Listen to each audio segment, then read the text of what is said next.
this is a heavy subject matter today. So I do want to put a disclaimer beforehand. Understand, we're talking about suicide. We're talking about self-harm, emotional sufferings, and challenges and trials similar to that aspect.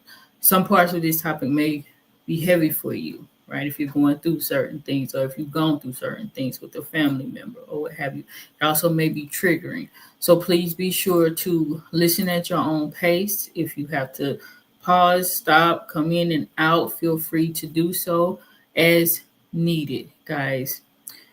Definitely, if you are in a crisis situation or if you're thinking about ending your life, understand that you are not alone. There is always, always, always help available to you.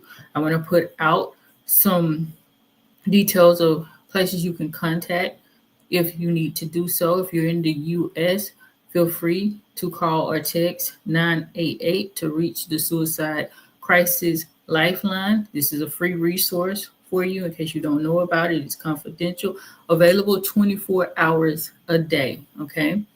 For those of you all who are international, there are also numbers and hotlines available. Go to the website, findahelpline.com to get any assistance or resources that you need. It's organized by country, so you'll have to search in your particular region.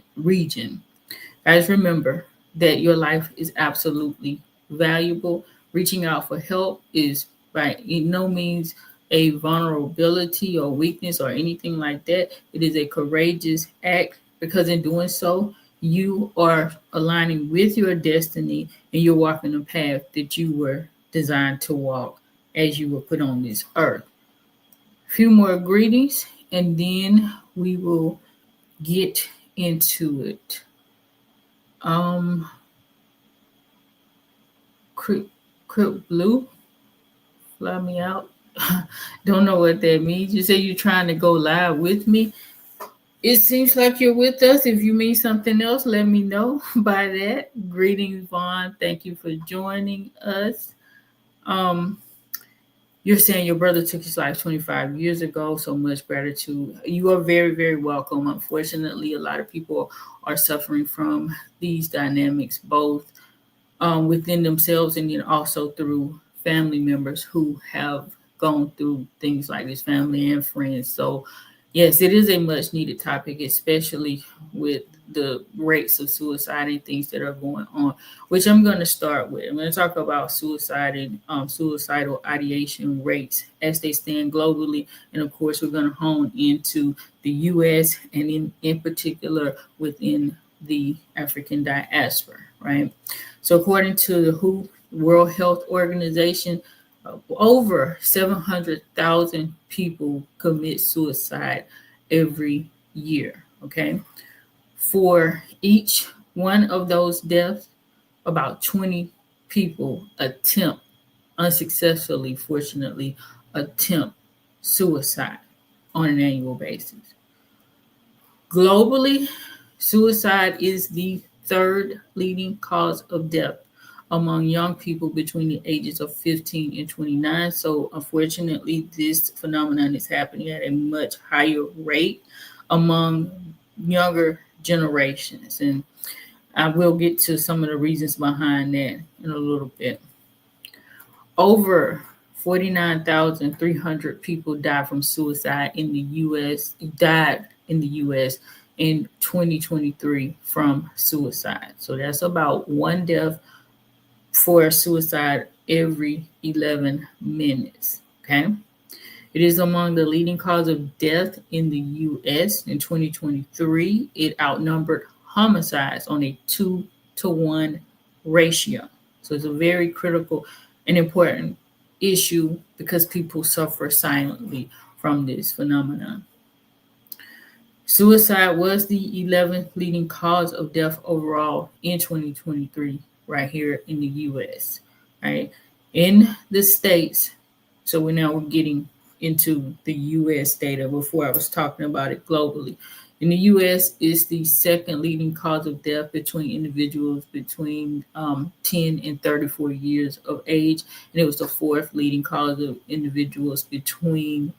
death of individuals between the ages of 35 to 44. Those are U.S. statistics.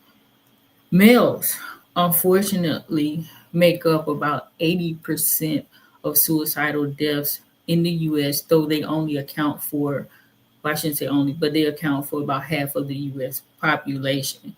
But their suicide rates are 80%, right? The vast majority, about 5.5% of U.S.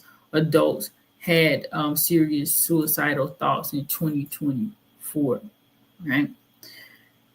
This, which does not surprise me, the data indicates that about adults who identify as having two or more races, so somebody who is biracial or multiracial, have the highest rates of suicidal thoughts at about 10.7%. Again, it's not surprising, and we'll get into some of the deeper nuances related to that in a little while.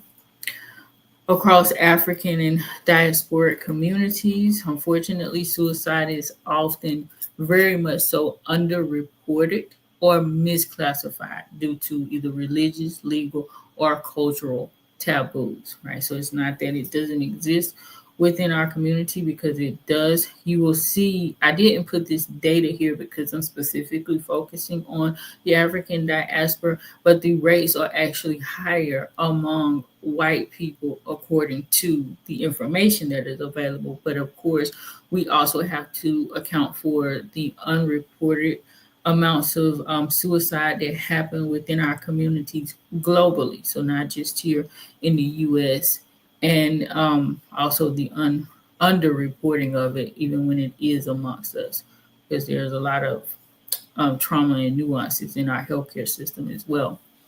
Research shows that marginalized and displaced communities face a higher risk of suicidal ideation. So even though the rates may not be showing up data-wise as far as African or African diaspora communities actually committing suicide, we do have very high rates of suicidal ideation, which ultimately means people are thinking about it. They are, ruminating over whether they should or should not attempt suicide. This is especially, of course, due to the racism, the historical trauma that we've endured due to racism, cultural disconnection. Our identity has been taken away from us, and that's a major part of why people even experience a lot of these suicidal thoughts and things of this nature.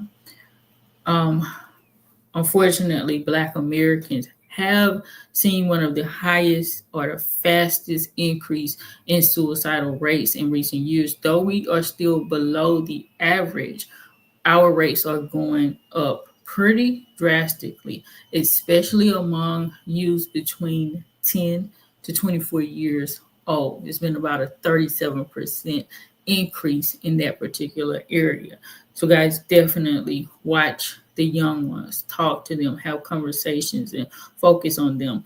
I'm going to go over shortly some of the signs of suicide and things like that. And definitely I am going to get to the traditional aspects of this conversation, but I had to front load it with data and other information beforehand. Okay. Understand, guys, this discussion is all about understanding what's going on, finding resolutions, reconciliation for this. It's not about judging anybody. It's not about coming down on anybody or criticizing anybody in the least bit. I'm going to take a few comments that I got here. Okay, so you're asking me, I assume you're talking about my head wrap. Is it a turban? If you're saying like a pre-tied turban, no. It is actually a head wrap that I tie up myself. So yes, I'm sorry, I do not mean to be disrespectful. You're not, I didn't take it in a disrespectful way, even if you were. So you're good, definitely. So again, greetings everybody who is coming in. Now, let's get to looking at some of the causes of suicide, because this is very important in understanding how to prevent it, obviously. So, many suicides occur when people face overwhelming life challenges and things of that nature. So, a lot of times with relationships, with job loss, with financial hardships, or chronic illness. A lot of times people end up taking their lives through those measures. And chronic illness is actually coming up among the ranks even more so than, financial problems or relational problems, because a lot of people are sick, unfortunately, in today's world, and they are suffering tremendously through chronic illnesses, physical illnesses, mental illnesses, and otherwise, unfortunately. Trauma from abuse, violence, neglect. So somebody's going through these things, pay attention to them if they're suffering from chronic abuse, because all of those things lead down the same road. People are normally, they suffer in silence and they don't say anything.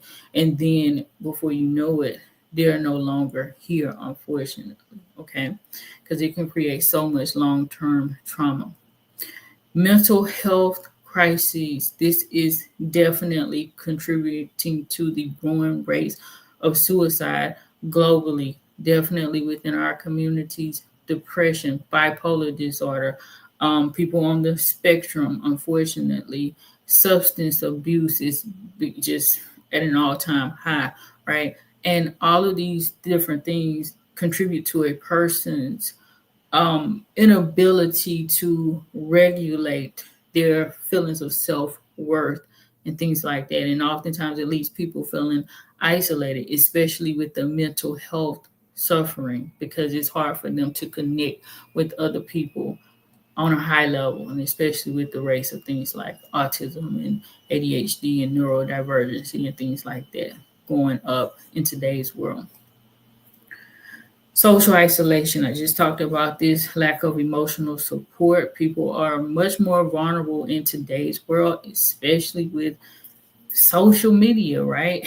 It's such an irony. Social media is meant to connect us, but it's actually disconnecting people at high levels, because they're spending a lot of time on social media rather than communicating socially on a one-on-one basis in real life. So this is hurting people a great deal. They're feeling unseen, misunderstood at a very, very high level. And then even so getting into, if people are establishing communication networks and things like that on social media, a lot of times there's bullying and trolling and things like that.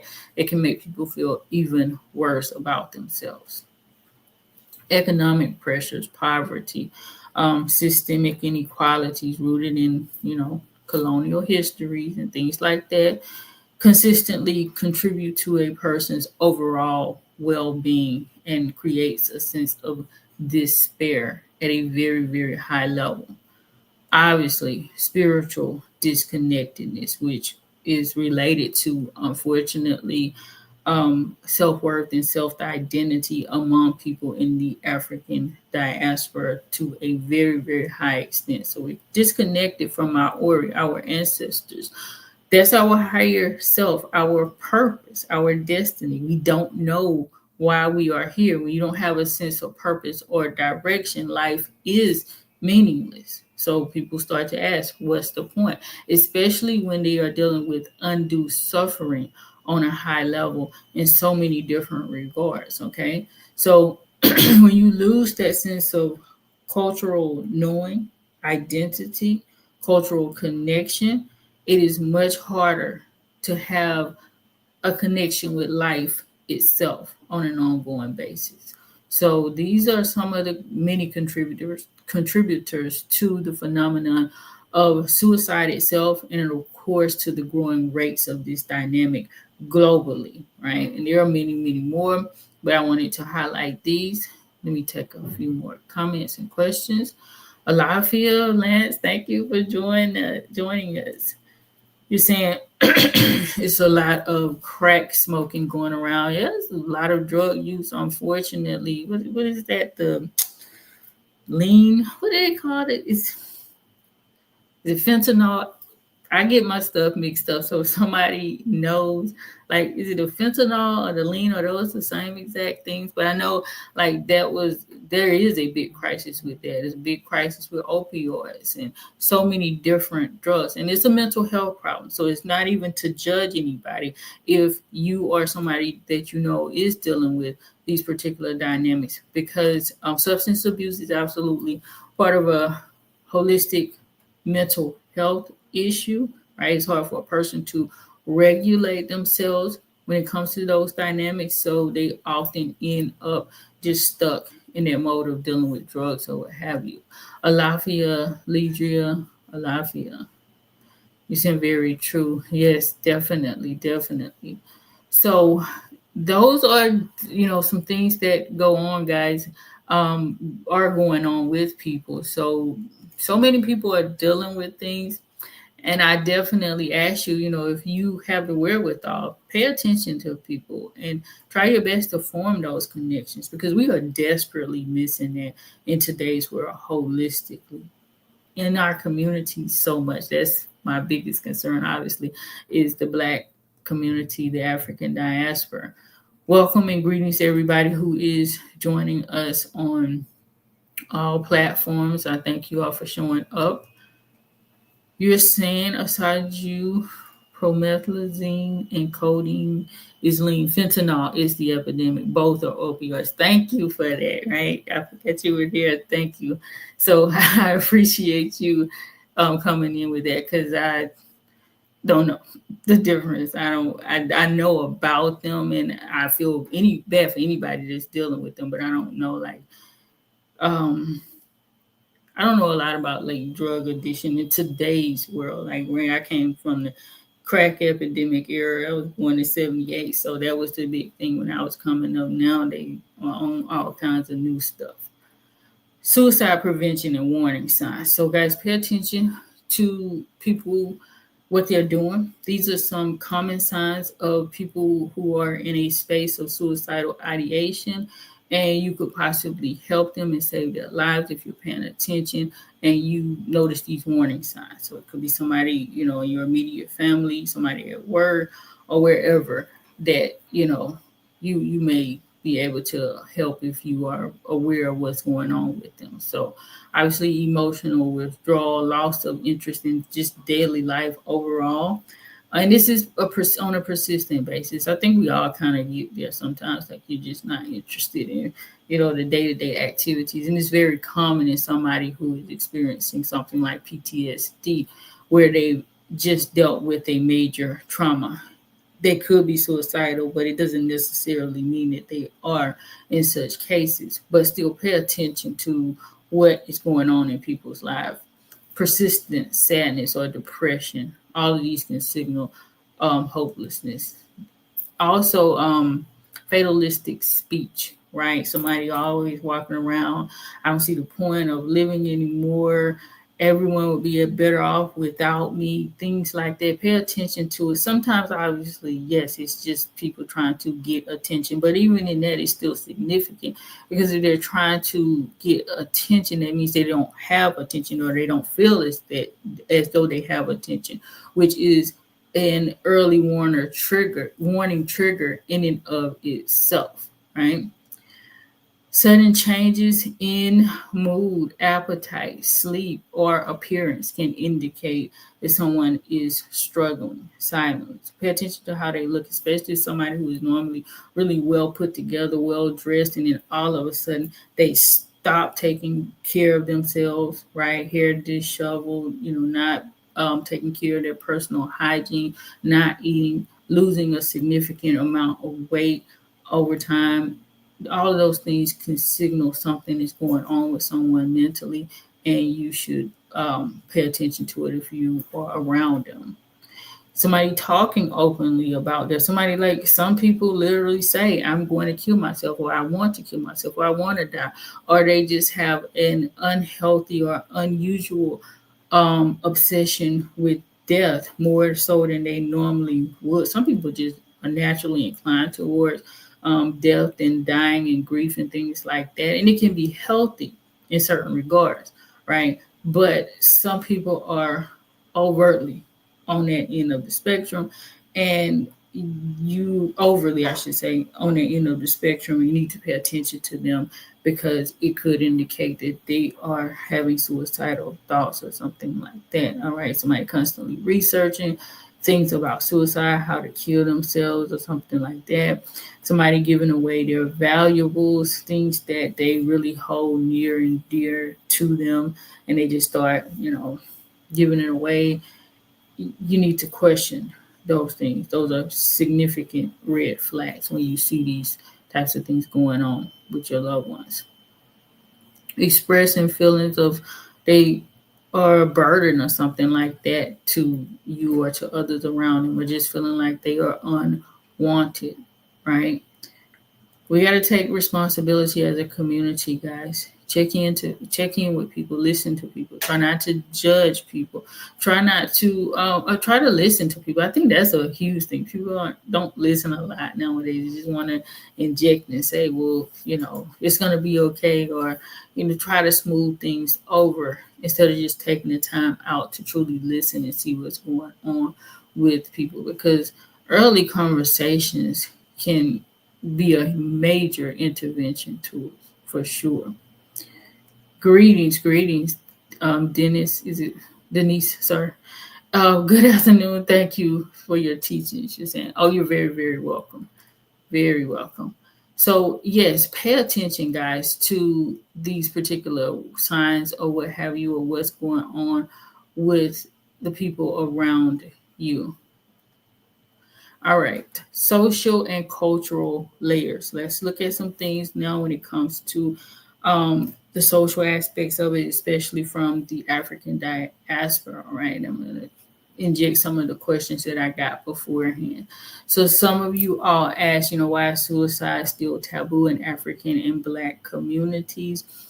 And taboo to talk about it because obviously it should be taboo and that you shouldn't be doing it, right? But it is a very, very taboo subject matter that people don't want to talk about. Suicide is this way, unfortunately, because it challenges those, deep-seated cultural or religious beliefs about strength and endurance, being strong, having a purpose-driven life. And we should definitely look at this from the perspective that we do have a purpose-driven life. All of our traditions, our culture, is embedded in that very notion. Ifa, everything we do in the tradition is about your purpose, about your destiny, right? But unfortunately, there's this overtone in the Black community that you have to be strong, you have to endure, you have to push through, right? Like we're robots, like we don't feel pain. Similar to this recent incidents with this Black woman, I don't know the name, that was having a problem, and like she gave birth and the nurse just sat there and pretty much ignored her and stuff, because there's this trope that we are strong and we can endure and we can take insurmountable pain and just keep going or what have you, right?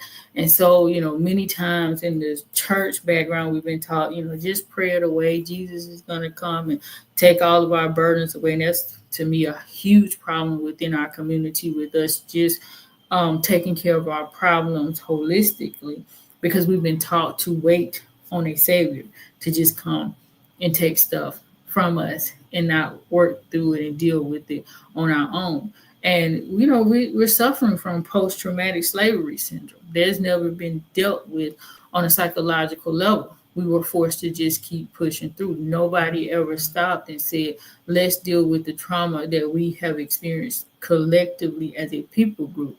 We were required to just keep going, to learn how to work, learn how to survive, learn how to take care of ourselves, with no time for psychological reconditioning, even sociological. So social, am I saying it right?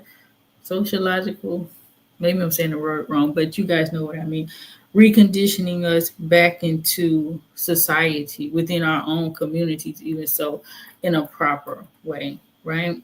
So, we're also taught in the Black community, what goes on in this house stays in this house, not to talk about it, not to have sessions with counselors or therapists or people who can help us out in different ways, right? There's also still, especially especially, unfortunately, a huge stigma attached to mental illness in the Black community, right? Because unfortunately, the numbers are there. We have a huge epidemic of mental health crisis right now in our community, but there's still this stigma attached to discussing mental health problems, right? Fear of judgment, fear of shame, and things like that go on. um our culture is built on this notion of we got to be resilient, we got to be strong, the independent Black woman. I'm so happy that that trope has at least diminished to a great degree. I don't hear people talking about it that much, but I know when I was growing up, that was the thing.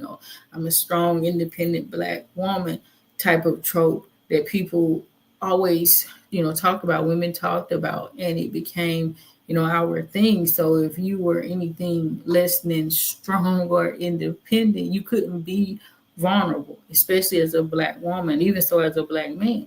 You can't cry, you got to be strong, you got to be tough, you got to be hard, and all of these types of things. So it creates so many inequities within us from a psychosocial perspective, even so, when it comes to these dynamics. So, our identities has long since been tied to survival, resilience, persistence, perseverance, which we should do those things because we are all of those things.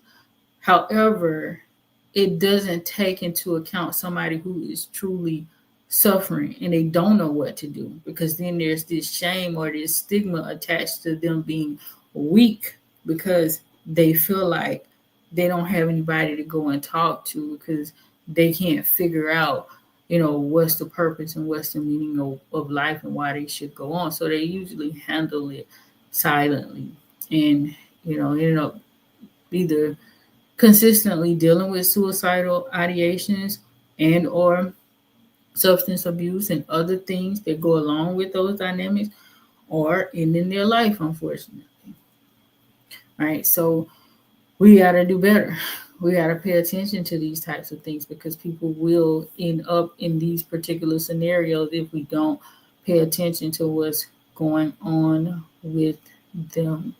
Yes. So, Alafia, Miss Thomas, my dear. Yeah, so trying to make sure I don't have any more comments. I thought it was a new comment. So those are some of the things that, while we are still dealing with it, this whole, we're so strong, we can take anything. What is the impact of colonization, religious conditioning on how suicide is viewed in our community?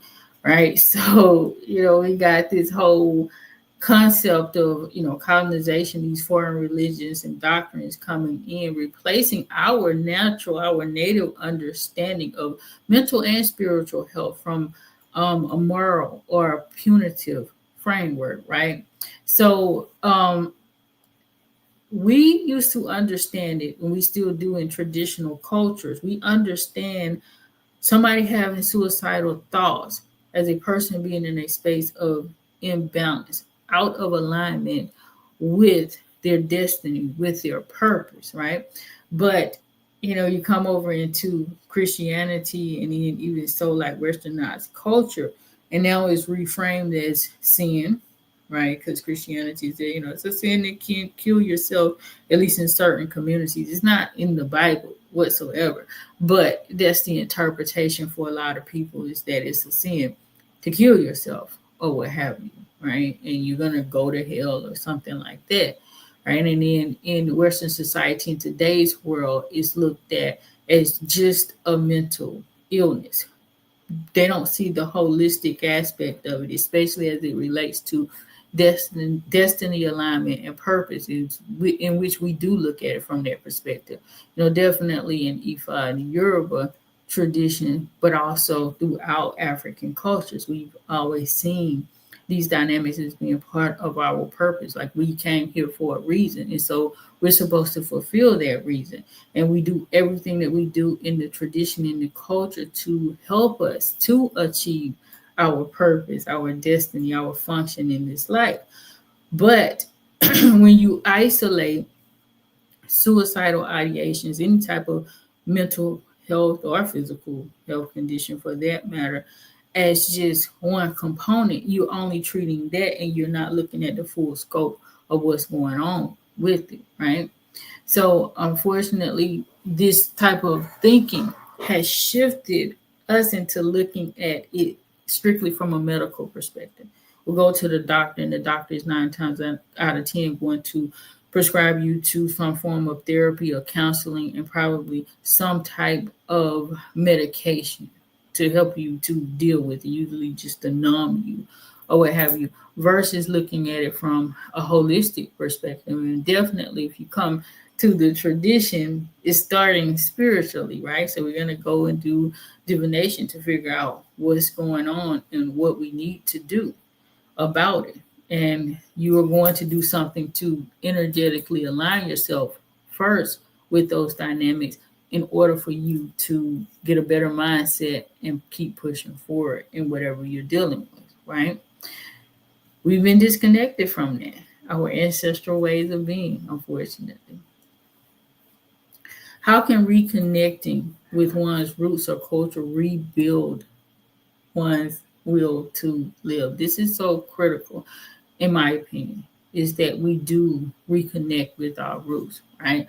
So when we get back to our roots, to our ancestors, to our culture, we get a sense of belonging, number one, a sense of identity that counteracts the isolation that we deal with. And I think this is especially potent for those of us who live and have to interact in Western society. So that being the US, the UK, other parts of European culture, Australia, these types of places. I'm not talking specifically about the Caribbean here, and I'm not dismissing the Caribbean because, or Africa for that matter. Well, I said the diaspora, but I say this specifically because in American society or in Western worlds, Black people tend to be much more isolated from their culture and from their roots. They don't live in a society that's all Black, whereas in the diaspora, in certain parts of the diaspora, the Caribbean, in Africa, there tends to be all Black communities where you can connect with people on in a better way. I'm not saying it's perfect because it's not, but it is a little bit better than what we have to deal with, especially in certain aspects of our society, right? So, but even in that, unfortunately, a lot of times in even Black cultures or Black societies, you're reconnecting, but through a westernized framework still. So that's still detrimental. I'm not negating that you guys have to deal with that as well, because I know what that looks like as well. Lived in Africa, and it's very much so where I live was very much so hung up on Christian belief systems or what have you. Islam was there as well, and so it wasn't okay to talk about your culture. It wasn't okay to reconnect with your ancestral frameworks and things like that. It's still not in most part of the African diaspora. So that's a reality for us, unfortunately, right? But understanding our lineage, our traditions, our purpose, because that's what everything is about within the collective of who we are, it reignites a sense of meaning to life. It reignites that sense of motivation to keep going, even when things are hard and tough. It reignites your sense of self-worth.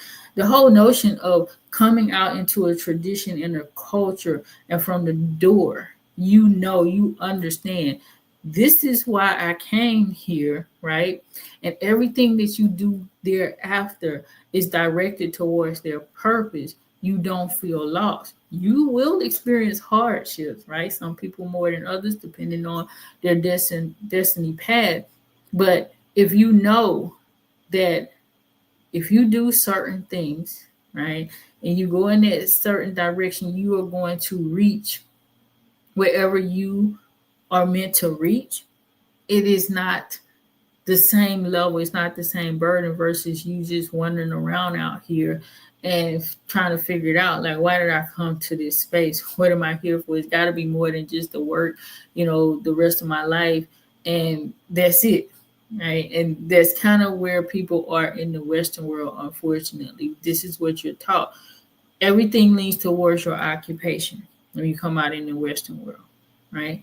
You go to school, the whole educational system in America, in Western, any Western system, is about training you to be a good worker. So everything is about when am I going to, what are you going to do when you grow up, right? Go to college, you get a degree, and then after so long, you do the major milestone things, and then after a certain point in your journey, you start to wonder, well, it can't be that I'm just here for this, just to work, right? Just to be a slave, so to speak. It is slavery still. It's on a different level than what we used to think about, but that can be stifling for somebody. But when you reconnect back to your tradition and you understand your purpose from the door, and you are able to walk through life with that purpose ingrained in you, it is something completely different. So it is very important for us to get back to these systems holistically so that we can understand who we are and understand what we need to do in order to accomplish the reason why we came here. Let's look at some ethical and theological crossroads within this dynamic, right? So we're going to get deeply into Ifa and what the tradition talks about or relates when it in regards to these dynamics. So Ifa teaches us that we do have free will, obviously. You can do whatever you want. You came into this earth with a purpose, but you don't have to fulfill that purpose. It's up to you. You can do whatever you desire. When you're told your taboos and you're given warnings when you get an Ifa reading, or you're told, to do certain things to modify your behavior in certain ways, when you're told to, initiate or whatever it may be, you have the choice in doing it or not, right? That being said, you are still, here to fulfill a purpose, right? So you must remain in alignment with your Ori in order to do so. Ending your life is not a part of that cosmic contract. It completely negates it, because you didn't come here to end your life. Nobody came here to end their own life. All right. You were given a date to be born. You were given a date to leave the earth.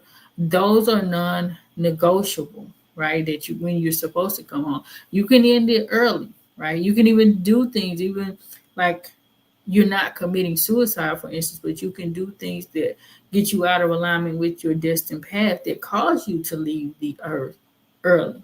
And so it's not suicide in the sense that you're going to take your own life. It's suicide in the sense that you're deviating from your purpose in that case. But this is not what I'm referring to when I say suicide in that manner, right? Whenever you do take your life according to the tradition, right, that's obviously in a space of imbalance, as we talked about before, because now you've just gotten off track with what you came to this earth to do. That being said, Ifa does emphasize mercy and forgiveness, all right, and obviously elevation. So it's not to say somebody takes their life, they're condemned for all eternity, and they can't ever come back to get it right, because they can't. Obviously, there are certain rites and rituals that we do in order to help our loved ones to elevate, regardless of how they transition, but especially if they transition through something like suicide, because then their spirit is in a different space. Usually they become an earthbound dwelling entity or soul until they can, elevate at a certain level. All right. So we do certain rites and rituals to help that person to heal and to elevate in the afterlife, I'm referring to, so that they can get to where they need to be. Okay, I got a question here. You said they train you to work simply, yet very simple, yet very deep. Yep, that's what they do. That's what the spectacular 321, that's what they do. Unfortunately, you're being trained to work. That's what the entire educational system is about. And so many of us have fallen victim to that, even so to the point where people actually fight to get into elite schools and things like that so that they can be the best worker. But yeah, moving forward. So can a person's destiny include self-inflicted death? So we got to address this already. No, right? So there's so many different paths that you can take on this earth, but Ifa teaches that a self-inflicted death is not something that your higher self chose before you came. And nobody doesn't, like, there's no exception to that reality. Nobody chose to commit suicide before they came here. All right.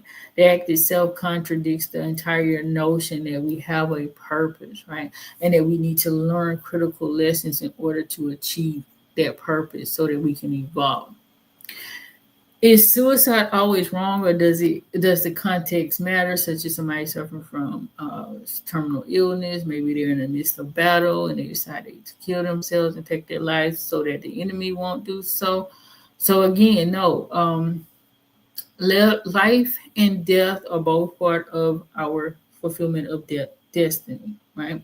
But intentionally ending one's life is seen as an imbalance, as I've talked about before. And I know this sounds repetitive, but I was trying to get out every position of the questions that I was being asked. Okay, when pain or illness becomes unbearable, right? There's compassion. There's also ways for us to overcome these things. That's what the whole tradition is about. You get a reading, you get an understanding of why you're going through what you're going through, and you correct that through either doing the sacrifices and or taking a kosher herbal remedies, or a kosher being spiritual medicine for individuals who may not be familiar with that.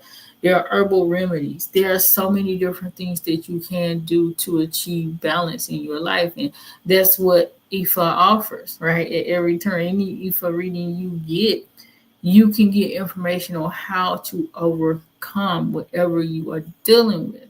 So if you have all these mechanisms in place, why would suicide be an option for you at that point? Because you came here to learn certain things. You came here to have specific experiences. If you take your life, you cut those dynamics short and you don't get a chance to fulfill that aspect of yourself.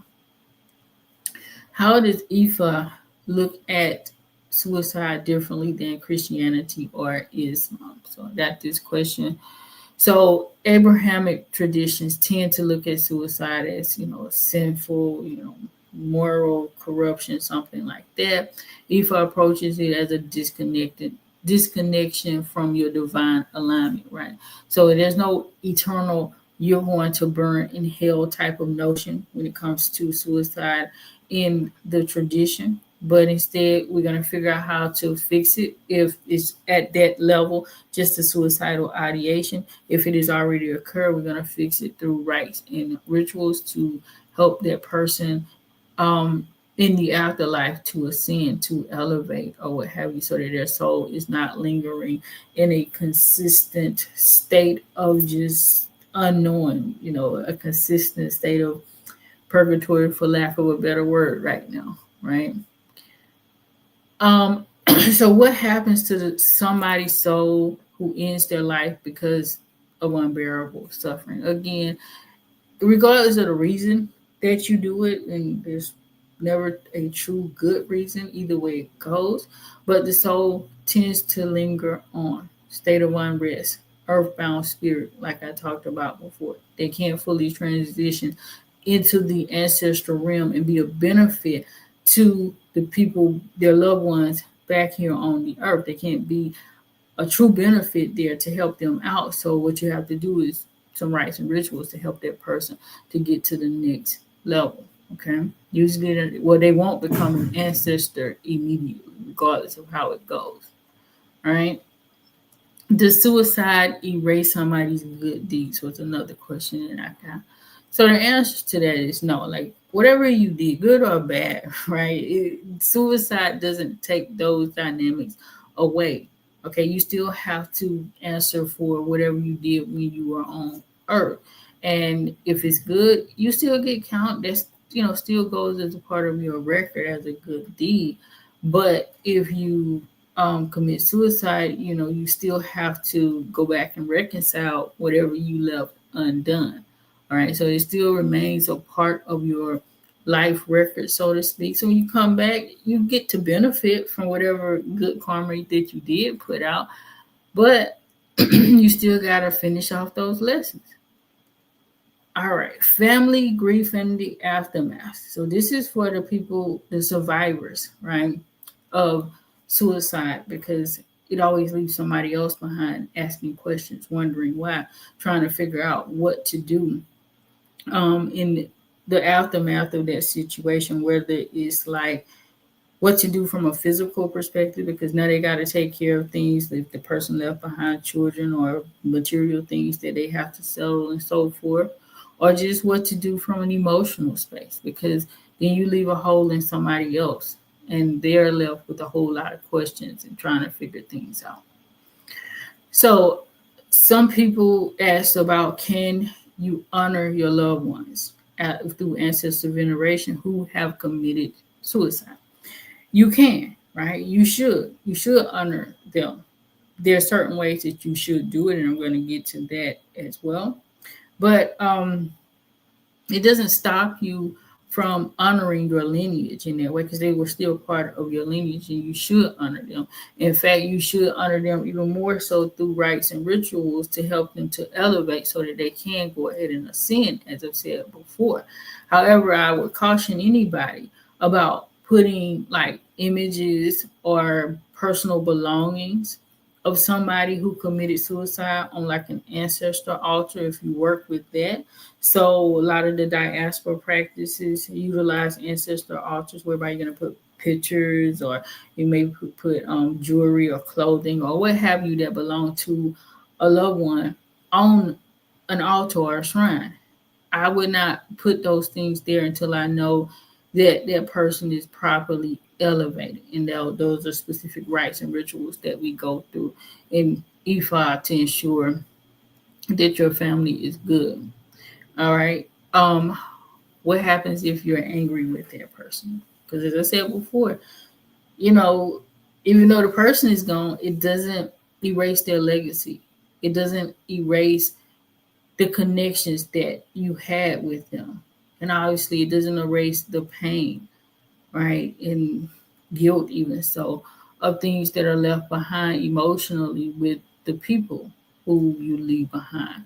So, anger is natural, guys. Anger, sadness, grief, fear, confusion, all of those emotions are very much so natural when you are dealing with somebody who committed suicide, when you're dealing with the aftermath of it, rather not the person themselves, but when you're dealing with the aftermath of that, most people are going to deal with so many different emotions, right? So it's not for you to say, well, I shouldn't be angry or what have you. You need to work through those emotions in an effective way, all right? But it's not going to stop your prayers from being heard. It's not going to stop your offerings, your sacrifices towards them from being effective, all right? But try your best to work through it. Talk to your ancestors, tell them what's going on. Ask them to help you to find some type of release. And so that you can move forward and deal with whatever you need to deal with in that particular situation. All right. Seek a space of reconciliation and forgiveness too. Okay. While you're going through whatever emotions that you are going through, deal with it in as much of a mature, respectful way that you can, but don't stay in that energy. Let's look at some existential and philosophical things related to this dynamic. All right. So, I got to ask the question, what's the point of staying alive when everything feels meaningless? And this is a question that many people ask on a regular basis. So, you ask this question, you're not alone by any means. People feel this way. And more so, I think more often than most people will admit, or the average person even understands that people think about this type of question. So It happens. I think it happens to everybody here and there, even people who know their purpose. Life can feel empty or meaningless, especially when you go through certain trauma in life where you're dealing with things and you're wondering what is going on or when are you going to overcome, even if you know what is going on, right? Because sometimes you can get a reading and you still know, and you have said this is what's happening, but you still got to go through the process to get to that next level in your journey so that you can overcome whatever hardships or trials that you're dealing with in that space. So that's just common, right? Emptiness in the tradition is seen as a temporary shadow, a temporary space. That's what it's meant to be. It is not permanent. You will nobody will ever stay in that space forever unless they choose not to move forward. Because you can't stay in a bad space if you're not trying to work yourself out of it. Things are not just going to magically manifest for you for the most part. All right. In some situations they can, but my point is, Ifa is also a spiritual system about you working to advance your own self as well. It's not just about you just do this ritual and then voila, everything you ever wanted is going to happen in your life the way you desire it to. It's going to happen according to your destiny, according to your path and your plan. There are definitely things that we can do to mitigate certain aspects of our life so that they are smoother and easier. And that is what we do all the time in the tradition when we do about the sacrifices, take a kosher, the herbal remedies, when we get initiated, when we do the rituals, the ceremonies, and all of these different dynamics, right? But it does not take away pain and suffering.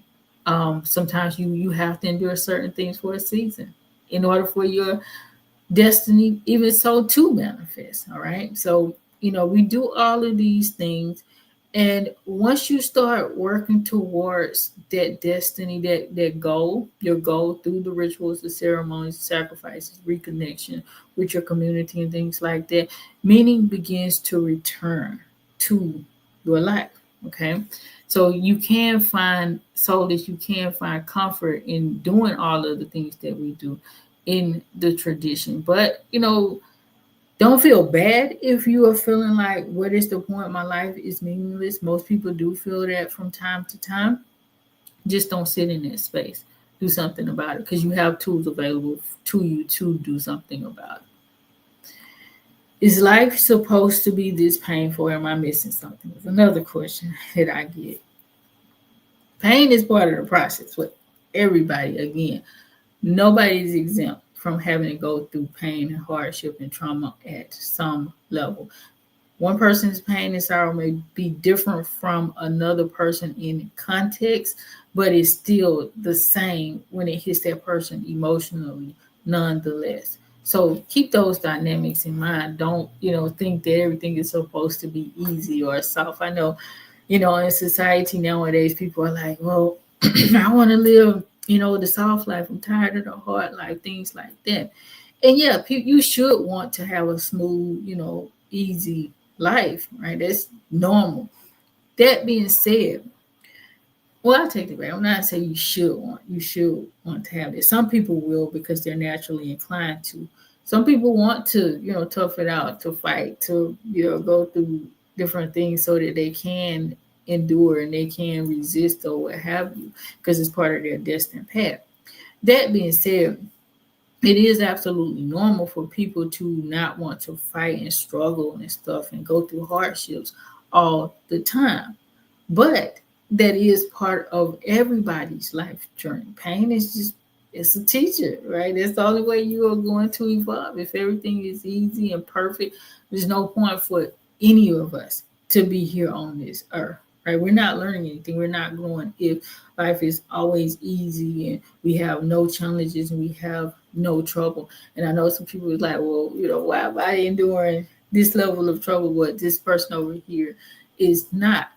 The reality is a lot of it is, some of it is part of your destiny for sure, because some people are just meant to have more hardships and difficulties in certain areas than other people because they have to learn lessons in order to evolve and grow in those areas. Sometimes it's your own self, your behaviors, you not doing what you need to do in order to walk in your destiny path. So it really just depends on each individual. IFA explains our challenges as ways that we refine our character and we strengthen our path towards alignment. Life is not meant to be constant suffering, though, right? Just like it's not supposed to be a constant state of ease and everything is all good. It's also not meant to be a constant space of suffering. And if you find yourself in a constant state of suffering, then you're definitely out of balance. And this is why you need to come back, towards alignment and figure out what you need to do. In the tradition, obviously, that's through Ifa divination. You get a reading to understand what's going on and what do I need to do to get myself back on track. All right. But understand something too, because again, this whole notion of I want to experience this soft life dynamic that we're dealing with in today's society. If you want to experience joy, you have to know pain, because otherwise there's no such thing as joy in the absence of sadness or, pain, hardship, or what have you. Because then everything is always good, right? It's like, for instance, I'm going to use Disneyland as an example, because that's where most children, at least when I was growing up, they wanted to go. I don't know where they want to go nowadays. But growing up, every child wanted to go to Disneyland because this was this beautiful, fantastical place that you could go and, just enjoy yourself and imagine all kinds of possibilities or what have you, right? And so if you go to Disneyland, if you got a chance to go, you enjoyed it for that moment. But after so long, even as a child, you wanted to go back home. Why?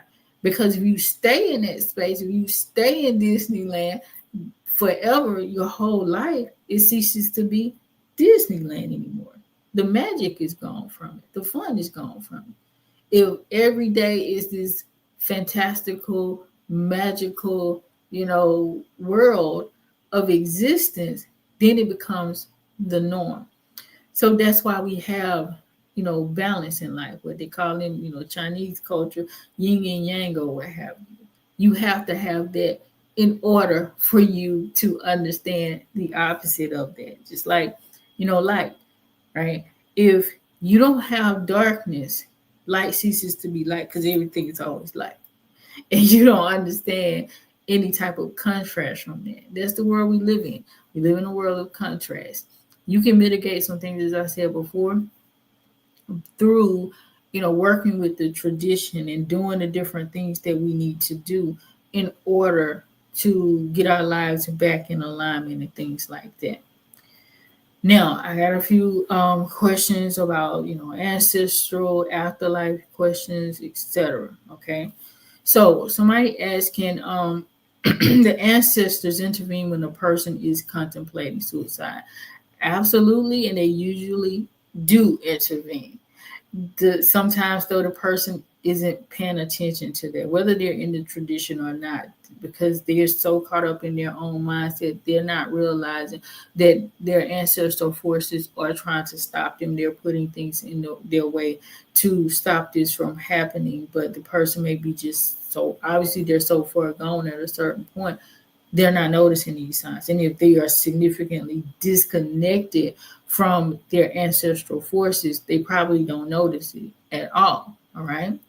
But when someone feels on the edge, our ancestors whisper to us, right? They redirect us and say, no, you need to come back on the other side because it's not time for you to come home yet, at least not in this particular way.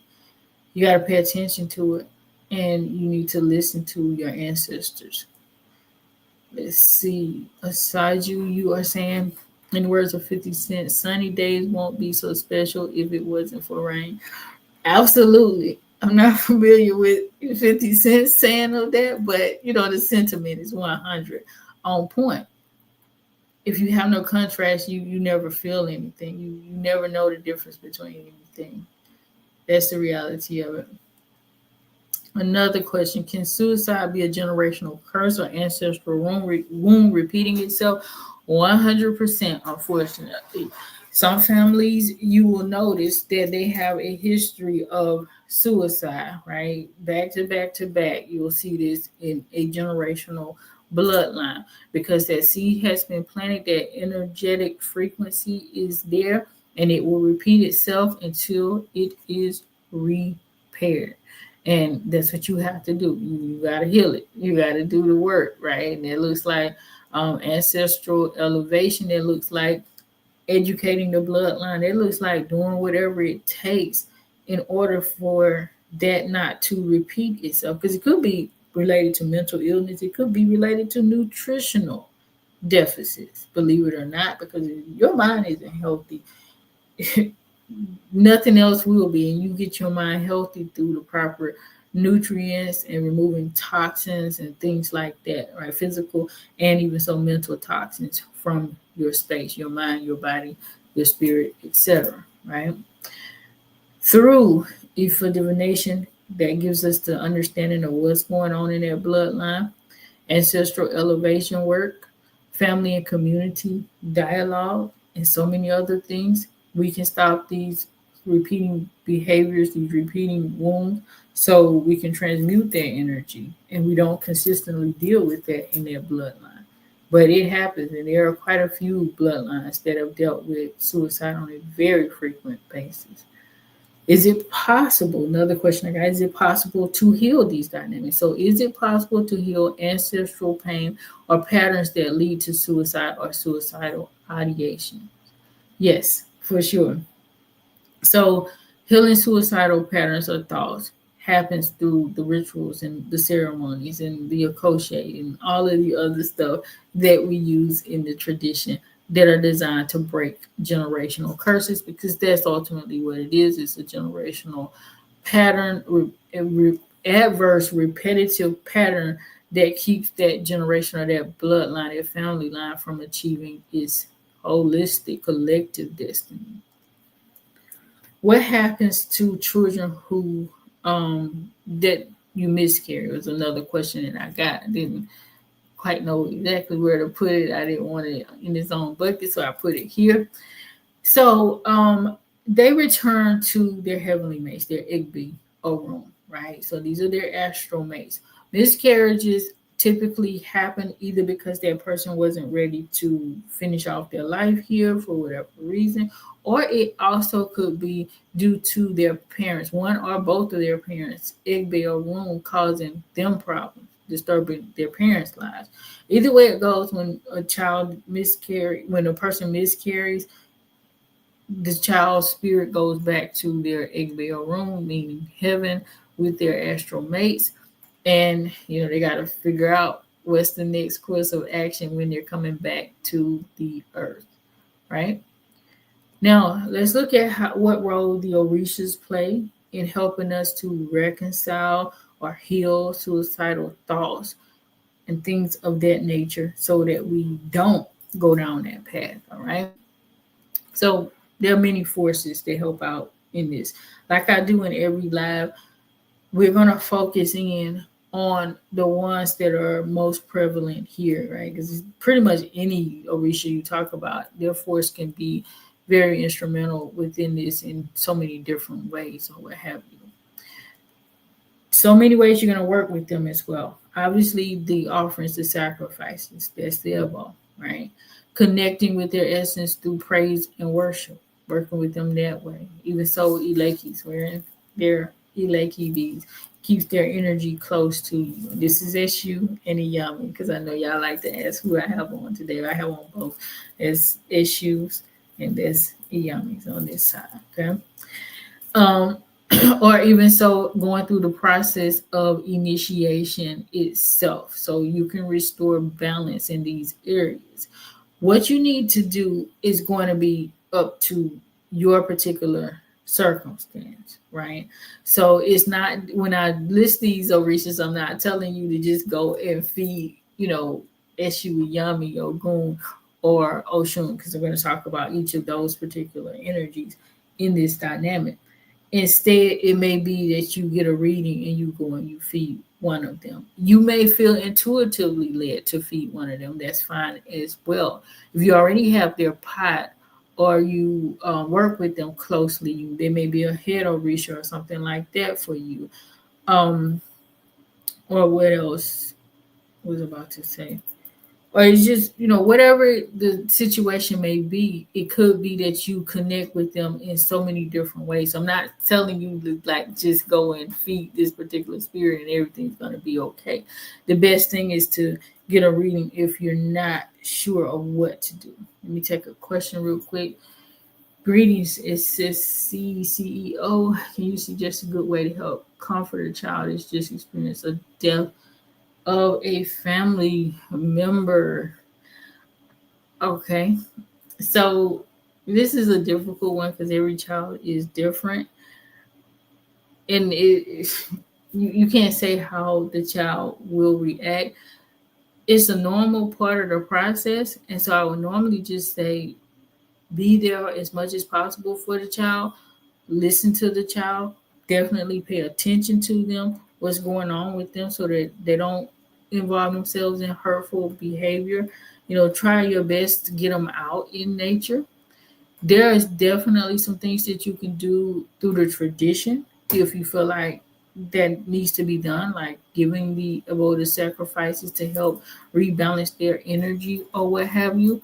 But that is best looked at on a case by case basis because it's really difficult to say when it comes to individuals and especially children. The age of the child is going to play a major role in it, as far as how much they can comprehend and how they're dealing with the family member's death and so forth, so on, who the family member was to them, especially like younger children and it was their caretaker. Very, very precarious situation, especially a parent, but a caretaker in general. So it just depends on those dynamics. I hope I answered your question. But let's move forward to looking at the different orishas. So Eshu Iyami, right? You guys knew I was going to say that because I got on there like, but either way it goes, Eshu and Iyami, they stand at the crossroads of decision making and the thresholds of life and death, right? These two are very, very important forces when it comes to even going down that path the way you think, especially we're talking about issue, decision making, that's a crossroads, right? You're trying to figure out, should you keep going or should you transition over into the next lane because you're tired of being in this space? So issue is going to play a major role in your decision making process at that particular point, and you can work with that issue in order to help you to make better decisions, right? Iyami, the Mother Earth forces, right? They ground you in the terrestrial realm. They rule over this domain. So their energy is going to be pivotal in helping you to realize the difference in that. That's Iyami, that's the womb, right? So that's the coming out and living this whole entire existence or what have you. So both of these forces are pivotal in grounding us in reality and helping us to make those destiny aligned choices in our day-to-day life. Ogun. Love Ogun. That's my hit Orishas everybody probably knows by now. Ogun embodies that divine spark of life. That's the motivation. That's the spark. That's the thing that gets us going. It keeps us going, right? Without that, we have nothing, right? That's the divine initiator. If you come into this life, for a baby, even though the baby to learn to suckle at his mother's breast, the baby to learn how to hold his head up straight, to crawl, to walk, right? To sit up, all of those processes for a baby, that's that divine motivation, that spark that we get from that Ogun energy, that fire, that dynamic that pushes us to the next level. Ogun can also remove obstacles that block out our progress. They block our progress, excuse me. Help us to open new pathways, right? Because it's something that's keeping you blocked, then that may just be the answer for you in a moment. You might feel stuck, like I can't move forward. But that stuckness could simply just be a matter of you getting that obstacle out the way so that you can push forward and everything will feel much better and start to move in your life again. And it could be that you need to, get with Ogun to help you fight those battles or what have you. Oshun, of course, that's emotional healing. She restores the sweetness, our joy to life. She helps us to enjoy aesthetics and beauty and everything. So, self worth, self love, and all of those different dynamics. So, Oshun is great with that. So, she can help also wash away the pain, the resentment, the hardships, whatever energy that is, especially when it comes to love in any regard, if it's due to a relationship or what have you. Oshun can help with emotional healing in that regards. Okay, so you're asking, I was once told that Odu represents the womb. Is there truth to this? It can be said to represent. Odu is actually an Orisha as well, right? It's considered an Orisha. And it could be, in a sense, considered the womb. You have to understand that each Orisha, like, even though they have their own specific domains of control, they work collaboratively. So it's not exclusively that this Orisha is just in this particular area. So there would be like some truth as far as it being the womb from the perspective of a place of birth. I haven't. Let me do some more research on that, and I'll try to put that somewhere, maybe on YouTube or something, so that I can reconcile that a little bit better for you. Okay, or you can DM me, and I can get that back out to you because I don't want to forget. Um, let's see. Now we're gonna go into some Odus, right? So some of you guys who may want to look into the Odu and do some deeper level studying and get some wisdom and encouragement and inspiration and things like that from there. So Iyeku Meji, it teaches us that even in the shadows, light continues to flow, light continues to shine, guys. This Odu indicates that endings are pathways to new beginnings. It's about one thing is going to end, that's for certain, right? That's what life is all about, a series of endings and new beginnings. That's what we do, even as a baby, right? It goes through that first cycle of life, and then it's going to transition. So that, infancy starts to end and it transitions to another way of being. So everything that it learns, then it has to implement that knowledge, and it leaves the old ways behind. We do that consistently even throughout our adulthood. It's not as easily recognizable sometimes as you get older because everything seems to mesh together and we start to celebrate um, birthdays or years as milestones rather than actual events that happen in our lives in the Western world, that is, right? But, for a baby, we celebrate all of those little milestones. They sit up, they walk, they talk. We celebrate all of those things because we understand that that is part of the cycle of life. One stage has ended, a new stage has begun. Oyeku, excuse me, it's the night before the dawn. It's the darkness that comes before the light shines. All right. Shows that death, grief, despair always embody that seed of rebirth. When one thing ends, something else is going to come anew. So, don't get stuck and drown in whatever it is that's keeping you from moving forward. And that's what happens to a lot of people. They feel like, oh, this relationship is over, or oh, this job is over, or whatever it may be. And they feel like their life has to be over because that part of it has ended, and it doesn't have to be that way. That part ended for a very legitimate reason. The thing you need to do is to figure out, what is the next step? What lessons did you need to learn from it? Did you get those lessons, implement those lessons, and then go to the next stage? All right. So this particular Odu is a lesson in surrendering to the stillness, allowing the darkness to just sit there for a minute and figuring out what you need to do while you're in that darkness without losing hope that light will return, because it will. Okay. Iwori Meji. So this particular Odu calls for patience, for faith, for perseverance during times of uncertainty. It warns us against rushing through life, encourages us to trust divine timing, because that happens to a lot of people. Things are not happening fast enough. I want it now. So because I can't have it now, I'm just going to, end my life because things aren't working out for me the way I want them to work out for me at this particular moment. But Iwari Meji is saying no, trust in that divine timing, understanding that transformation often occurs in the balance, right? Between the known and the unknown.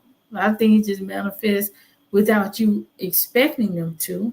But if you're sitting there in a space of anxiety and you're worrying about when is this going to happen, when is this going to happen, it seems like it's never going to happen. Like the expression goes, a watch pot never boils, right? So, excuse me, guys. So like you sitting there, you watching a pot, literally. It seems like it takes forever if you're just sitting there looking at it. But if you put the pot on, you put the water on, and you move away from it and you start to do other things, it seems like it starts to boil in no time, right?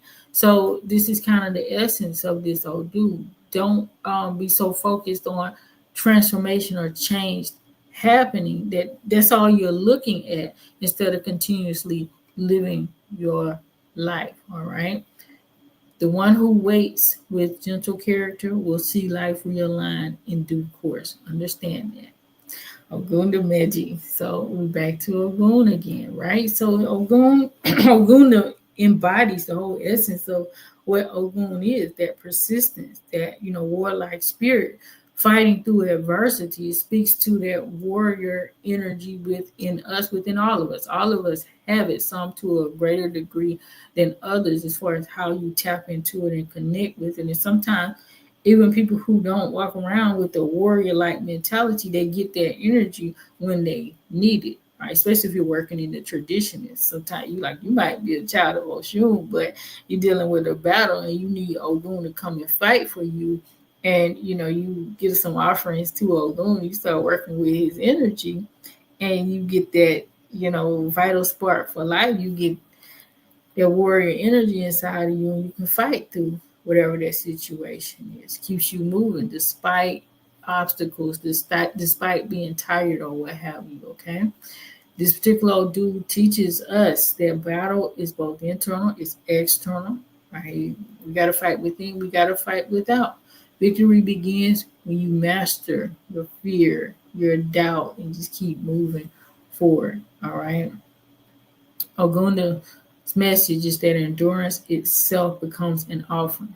That becomes the offering, just you enduring. And that through continuous movement, guys, even the hardest path can open up to success.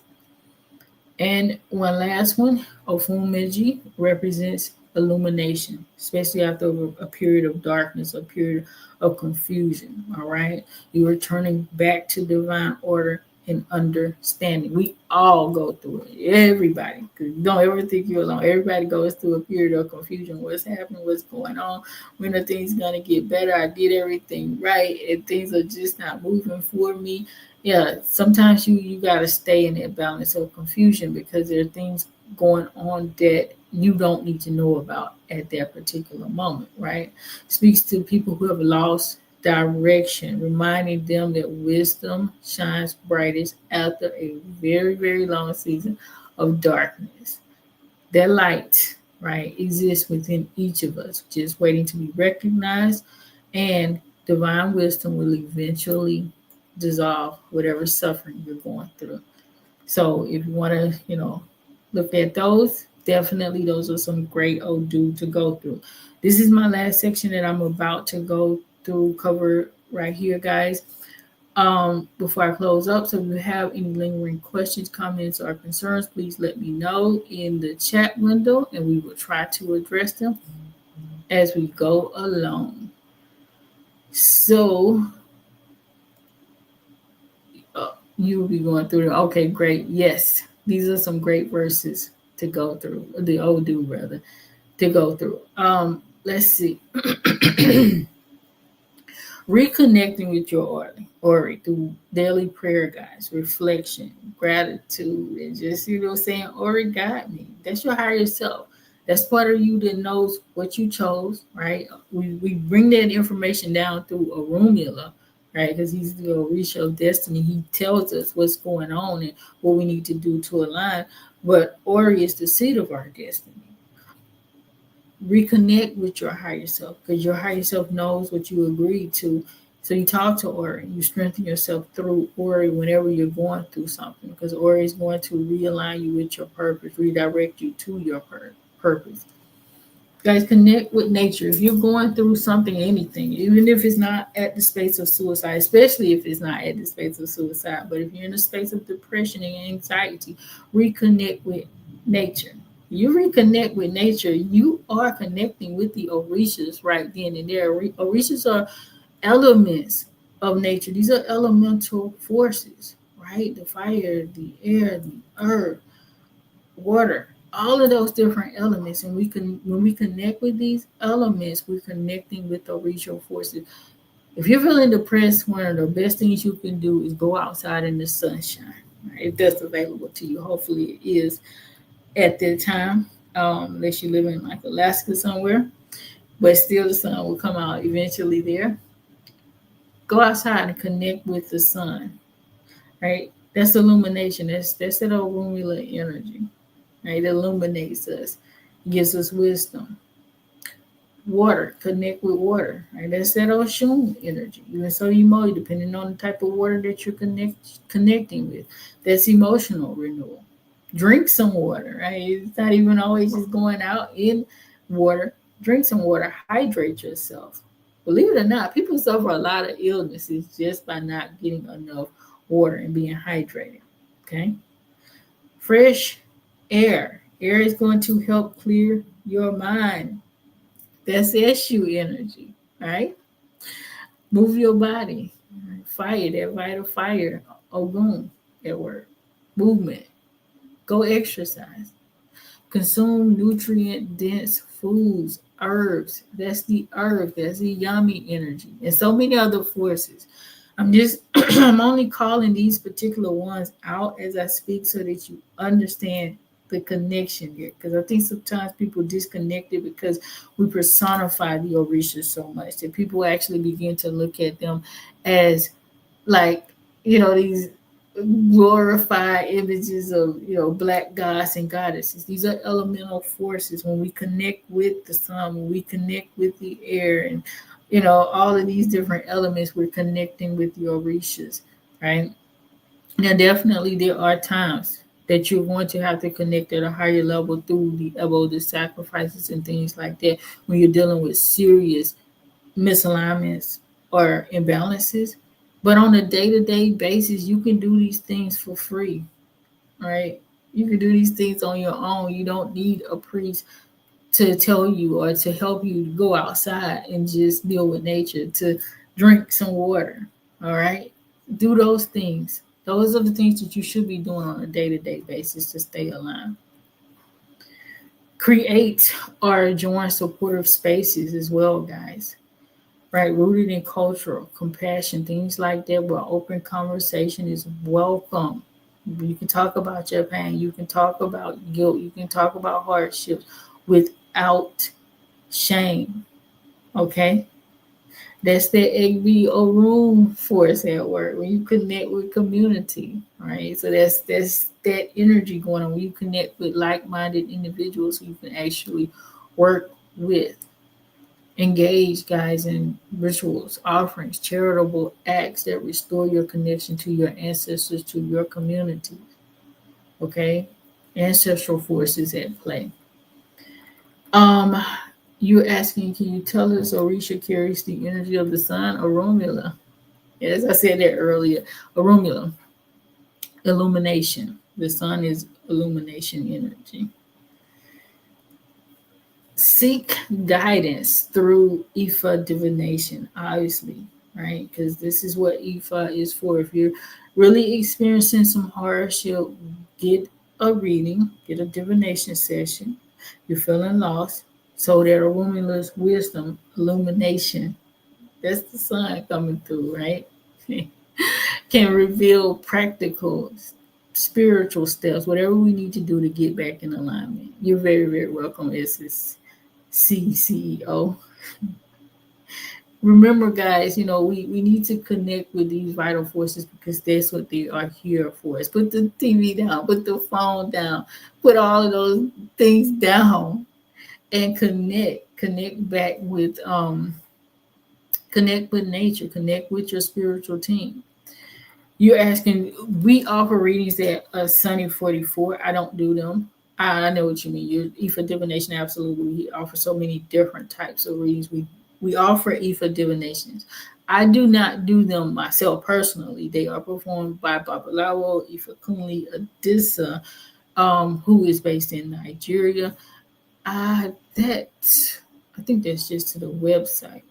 I'm going to get you guys here we go. This is to EFA divination. So I just put up the barcode. You can scan that barcode if that's available to you to go to the website and go directly to our EFA divination services. That's the link I just put up there. I'm going to reiterate again for those who are coming in because this is a very heavy topic. Okay. You can definitely call or text 988 in the US or visit findahelpline.com for international numbers. If you need to talk to somebody immediately, these are free resources. If you're dealing with suicidal ideations rather, or somebody that you know is. All right. Get the help that you need, guys. Understand that no matter how dark things feel, there's always another path. You do not have to go down that road. You're not alone, even though you may think you're alone. Because I know people like, I don't have no friends and family and things like that. You have your spiritual team always, and they are right there, willing, waiting, ready to help you out. Okay? You're saying, do ancestor ascension rituals generally benefit all related ancestors or just one per ancestor? Okay, so you're talking about ancestor elevation. When you do an ancestor elevation ritual, you're doing it to the collective Igungun, which are all of your ancestral forces, if that's what you're asking. You can do a ritual to a specific ancestor, right? Like to the ori of like your mother, your father, or grandparent, or something like that, if you desire to do so. But an ancestral ritual in the Ifa tradition takes care of all of your ancestors. And you can give specific names for that if you want to. When I do elevation rituals, I normally do say specific names, even though it's to all Igungun, but I have specific ones that I like to mention by name whenever I do the ritual. If that is your question, I think that's what you're asking me. If not, it may be in a different position. If you're saying when you do the ancestral ritual, does it benefit the whole family? If that's the question, the answer to that question is yes. So if you do an ancestor elevation ritual, does it help you? Absolutely, because you're the one that's doing it. But it can also impact other members of your bloodline that are still living here on Earth as well. So I hope I answered it because I was trying to take it in both positions there. Okay. Definitely, guys, if you're seeking any type of transformation, you're ready to explore more about living in alignment with your destiny, Ifa wisdom, visit us, asanee44.com. The next live stream we are going to do in 2 weeks. December the 1st, 2025, and we're going to talk about practicing Ifa in prison. So that's for anybody who may be dealing with this themselves or through a family or friend or something like that who they're helping out and they're trying to get access and information about how to do this in the most effective way as possible, because it's a very nuanced process. So I will be putting out my normal, fillers for the questions, the surveys, and things like that beforehand. Make sure that you respond, and I will see you all again another time. As always, guys, Ashe. Have a very blessed and beautiful day and beyond.